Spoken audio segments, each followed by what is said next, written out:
لیکن اس کو اتنا بڑا کر دیا گیا. ارے مسلمان بچہ آ گیا 8 سال کا, پتہ نہیں کیا کرنے آیا تھا کیا نہیں کرنے آیا تھا, سارے اس کے اطراف. ارے بات در حقیقت اس بچے کی نہیں ہے, تم نے جو گستاخی کی ہے اس کے بعد 8 سال کا بچہ بھی تمہارے لیے ملک الموت لگتا ہے. حالانکہ بچوں سے کیا ہو سکتا تھا, اس کو تو موت کا فرشتہ سمجھنے لگ گیا. یہ ڈر ہے, یہ خوف ہے حضور کو چھوڑنے کے بعد یا حضور پر بھونکنے کے بعد. اور وہ جو رافضی کتا تھا لکھنؤ کا, جس نے نام بھی بدلا تھا دین بھی بدلا تھا, ہاں دوسرے دھرم میں جا کر کے لوگوں کو پروموٹ کر رہا تھا کہ میں نے دھرم بھی بدل لیا نام بھی بدل لیا. کہاں ہے, ڈھونڈ کے نکالو. آج کہیں ہے. 6 مہینے چاٹو گیری کرتے رہے, اس کے بعد وہاں سے بھی کک مار کے بھگا دیا گیا. دھوبی کا کتا, نہ گھر کا نہ گھاٹ کا. اعلیٰ حضرت فرماتے یا رسول اللہ, جو تیرے در سے یار پھرتے ہیں در بدر یوں ہی خار پھرتے ہیں.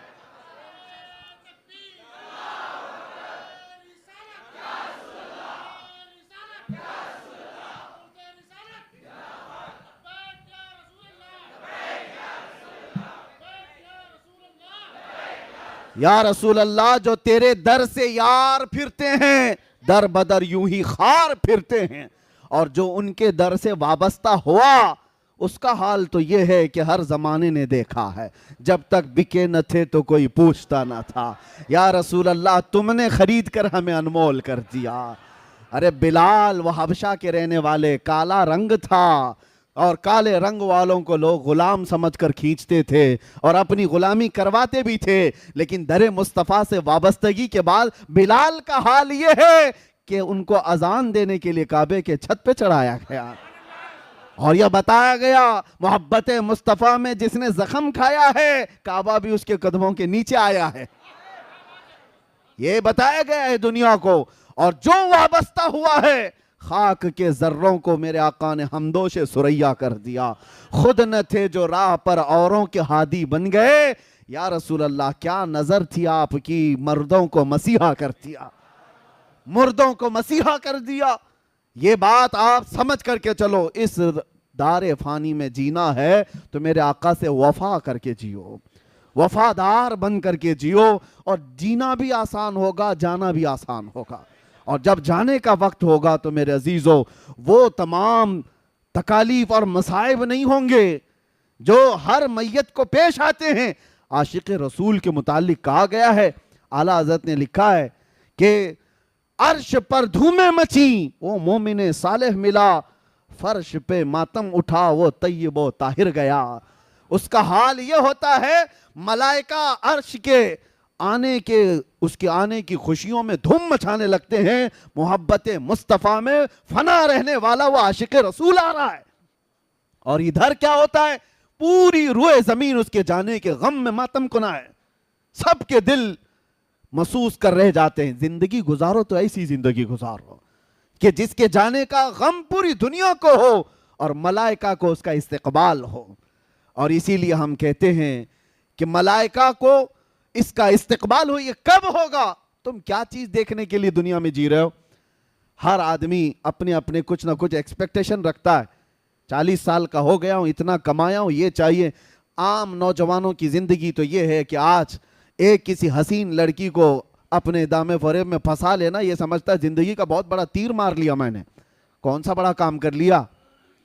ہاں, لڑکیوں کو چیٹنگ کے ذریعے, ڈیٹنگ کے ذریعے, فلاں کے ذریعے, اس کے ذریعے, اس کے ذریعے پھنسا لینا, یہ بہت بڑا کام ہے. تو رم کھاؤ. ارے تم کیا جانتے ہو شہسوار کون تھے اور ہمارے جرنیل اور لیڈر کون تھے؟ کاش آج کا جوان پڑھ لیتا خالد بن ولید کون ہے, جانتا تو یہ سب جو لکھے پکے ہیں یہ سب ختم ہو جاتے. یہ کاجو بادام کی باڈیاں.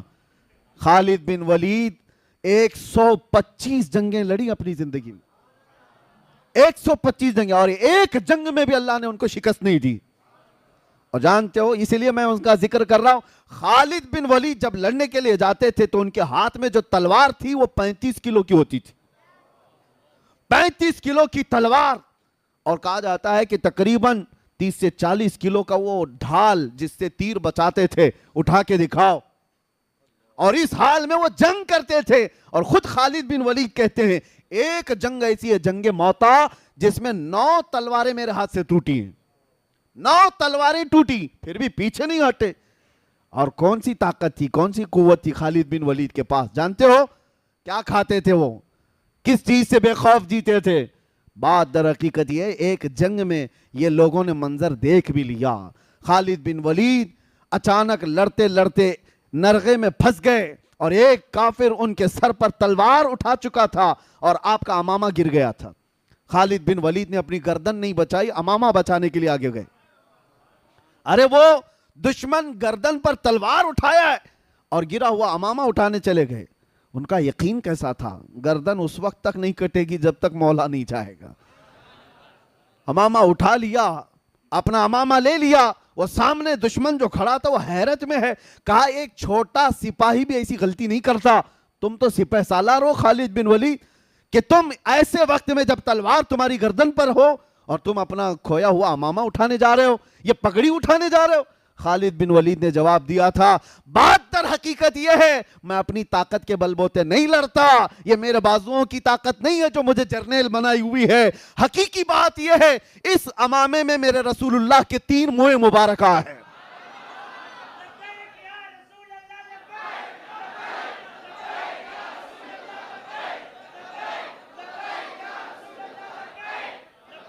توجہ، خالد بن ولید کہتے ہیں اس امامے میں رسول اللہ کے 3 موئے مبارکہ ہیں اور میرا یقین یہ ہے یہی برکت ہے جو مجھے ہر میدان میں فتح یاب کرتی ہے۔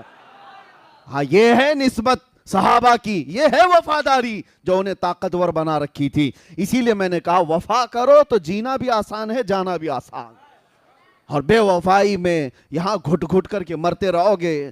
اسی لیے میرے عزیزو آخری بات یہ ہے، اعلیٰ حضرت نے فرمایا زیادہ دیر انتظار مت کرو، اپنے آپ کو بدلنے، اپنے آپ کو توبہ کر کے صحیح راستے پر لانے کے لیے زیادہ دیر تک انتظار نہ کرو، آج لے ان کی پناہ، آج مدد مانگ ان سے، کل نہیں، آج لے ان کی پناہ، آج مدد مانگ ان سے، کل نہ مانیں گے قیامت میں اگر مان گیا۔ وہاں تو سب مانیں گے بڑے بڑے لوگ دیکھ کر کے، آج ہی مان لو میرے آقا کو۔ اب میں آپ سے ایک سوال پوچھتا ہوں، مجھے دل پہ ہاتھ رکھ کر کے بتاؤ، کائنات میں سب سے حسین چہرہ میرے آقا کا تھا یا نہیں؟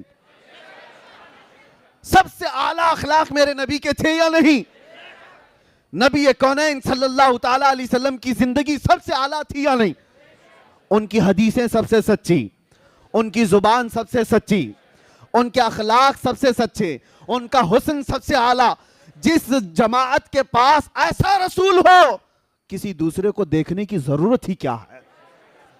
تم ایرے غیرے نتھو کھیرے کے فین بنتے کیوں ہو؟ حیرت ہوتی ہے جب کبھی کوئی کہتا ہے کہ میں فلاں کا فین ہوں، اس کا فین ہوں۔ جھوٹے ہو آپ، تمامی حضرات جھوٹوں کے فین بنتے ہو، جبکہ تمہیں اللہ تعالیٰ نے بھیجا ہے یہاں پر تمہارے نبی کے لیے، اس کے نہیں بننا، اپنے نبی کے وفادار۔ ہمیں اس کائنات میں جینے کے لیے اللہ تعالیٰ نے بھیجا ہے، زندگی یہ نہیں کسی کے لیے، زندگی ہے نبی کی، زندگی ہے نبی کی، اور نہ سمجھ مرتے ہیں زندگی کے لیے، جینا مرنا ہے سب کچھ۔ ہاں، اتنی بات یاد رکھو، جب ایسی زندگی گزارو گے نا، طلب کیا ہونی چاہیے؟ کیا تمہارے اسکرین پر ننگی تصویریں دیکھ کر رات گزارنے کی؟ کیا تم بے حیائیوں میں اپنے تنہائیاں گزارنے کی طلب رکھو گے؟ چھوڑ دو ان تمام چیزوں کو، اللہ دیکھ رہا ہے تمہاری تنہائیوں کو بھی، اور ان قریب موت آنے والی ہے، ان قریب آنے والی ہے۔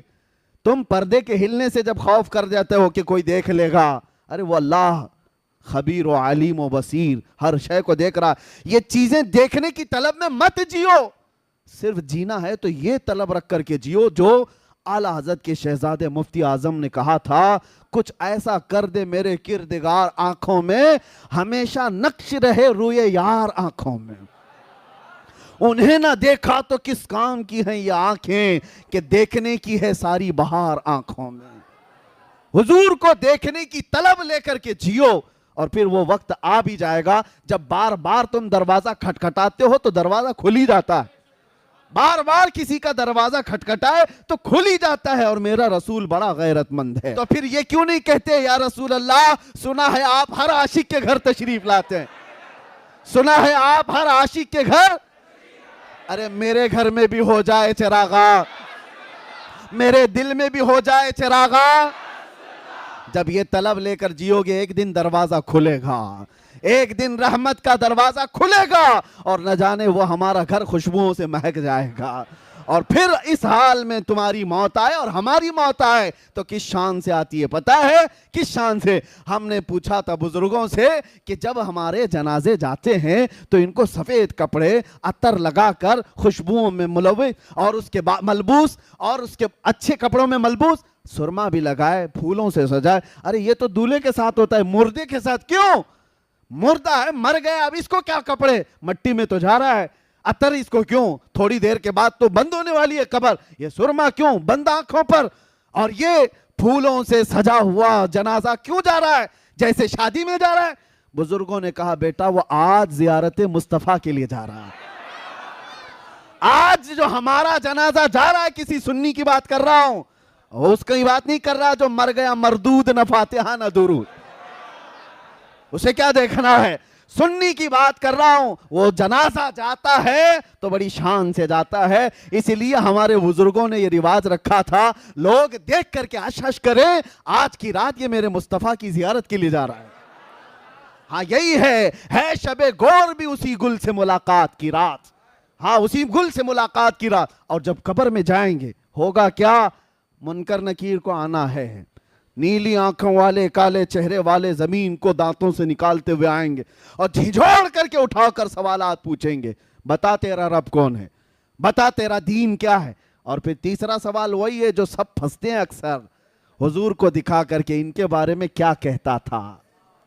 بات یہی ہے, بہت سارے تو جواب دے دیں گے میرا رب اللہ ہے, میرا دین اسلام ہے, لیکن فرشتے سوال میں وہاں پر چینجنگ کر دیتے ہیں. آپ کو پتا ہے فرشتے پہلے 2 سوال میں پوچھتے ہیں تیرا رب کون ہے, تو کیا جواب ہوگا, میرا رب. سوال پر توجہ رکھو, لفظ پر, کون ہے. وہ یہ نہیں پوچھ رہے کون تھا, یہ پوچھتے ہیں کون ہے. اور دوسرا سوال بھی فرشتے کہتے ہیں تیرا دین کیا ہے. فرشتے یہ نہیں پوچھتے تیرا دین کیا تھا, کیا پوچھتے ہیں تیرا دین کیا ہے, وہ کہتا ہے اسلام. لیکن تیسرے سوال میں فرشتے چینج کر جاتے ہیں, ما کنت تقول فی حق هذا الرجل. حضور کو دکھا کر کہتے ہیں یہ کون ہے, نہیں پوچھتے ہیں ان کے بارے میں کیا کہتا تھا. ہاں یہ اب بھی کیا کہہ رہا وہ نہیں, پہلے کیا تھا, اپوزیشن میں تھا کہ ادھر تھا. ان کو دکھا کر کے حضور کو فرشتے کہتے ہیں ما کنت تقول, کیا کہتا تھا حضور کے بارے میں. ہاں تو وہ پھر حضور کو جو کہتا تھا اسے کہنا پڑے گا.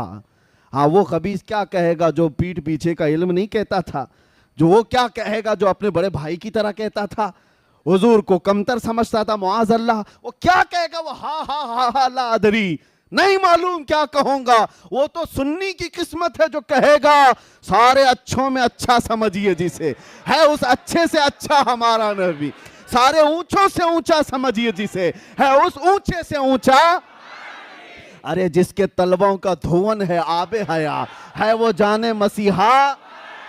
ہم تو نبی کو کیا کہتے تھے, قبر میں جھوم کر کہیں گے سرور کہوں کہ مالک و مولا کہوں تجھے, باغ خلیل کا گل صیبہ کہوں تجھے, اللہ رے تیرے جسم منور کی تابشیں, اے جانے جام میں جانے تجلی کہوں تجھے, تیرے تو وصف عیب تناہی سے ہیں بری, حیران ہوں میرے شاہ میں کیا کیا کہوں تجھے. لیکن رضا نے ختم سخن اس پہ کر دیا, ارے خالق کا بندہ خلق کا آقا کہوں تجھے.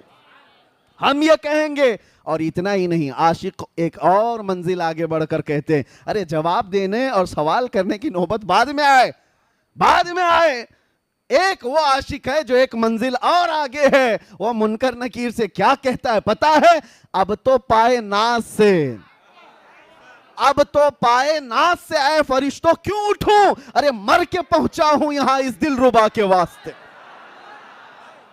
اس دل ربا کے واسطے مجھے آنے کے لیے, انہیں دیکھنے کے لیے مرنا پڑا ہے. تم سوال جواب پہ لگے ہو, ان کے لیے تو مرا ہوں. اسی لیے بس اب گفتگو ختم کرتے ہیں. ہماری کل کائنات, ہمارا کل سرمایہ, ہماری زندگی, ہمارا متاع حیات, سب کچھ جان مصطفیٰ ہے.